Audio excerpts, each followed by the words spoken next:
వ్యక్తిగతంగా ఇప్పుడు వల్లభనేని వంశీ గారికి ఎటువంటి ట్రాక్ రికార్డ్ ఉండేది ఒకప్పుడు, దాని తర్వాత ఎలా మారిపోయింది? ఒకప్పుడు టీడీపీలో చాలా మంచిగా ఉండేది. వైఎస్ఆర్సీపీకి వచ్చిన తర్వాత అది నిదానంగా తగ్గింది. అది ఎందువల్ల అనేది వాళ్ళు వాళ్ళు చూసుకుని దాన్ని బట్టి వాళ్ళు అంటే మీరు దేన్ని కన్సిడర్ చేసుకొని చెప్తున్నారు? ఆ ఒక్క ఇన్సిడెంట్ ని చూసి కన్సిడర్ చేసి చెప్తున్నారా, లేకపోతే ఇంకా చాలా ఫ్యూ ఇన్సిడెంట్స్ ఉంటాయా? ఆ ఒక్క ఇన్సిడెంట్ బాగా బయటకు వచ్చింది. మిగతాయి కూడా ఉంటాయి, అవి ఉండకుండా ఉండవు. అనేది వాళ్ళు చూసుకోవాలి.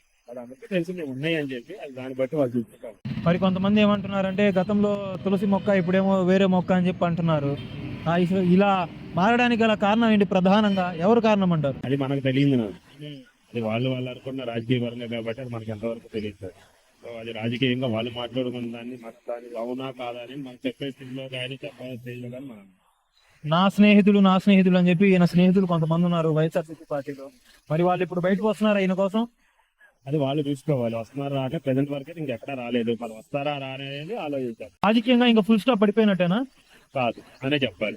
కాదని అరెస్ట్ అయినంత మాత్రం ఫుల్ స్టాప్ అండి. మరి చంద్రబాబు నాయుడు గారు ఎన్నిసార్లు అరెస్ట్ అయ్యారు, లోకేష్ బాబు ఎన్నిసార్లు అరెస్ట్ అవ్వలేదు, మరి అప్పుడే రాజకీయంగా ఫుల్ స్టాప్ అవ్వాలి. అలా అని కూడా జగన్మోహన్ రెడ్డి గారు ఎన్నిసార్లు అరెస్ట్ అవ్వలేదు, లోపలికి వెళ్ళి రాలేదు. రాజకీయ పరంగా ఫుల్ స్టాప్ కాదు. మళ్ళీ బౌన్స్ బ్యాక్ అవుతారంటారా? అవ్వచ్చు.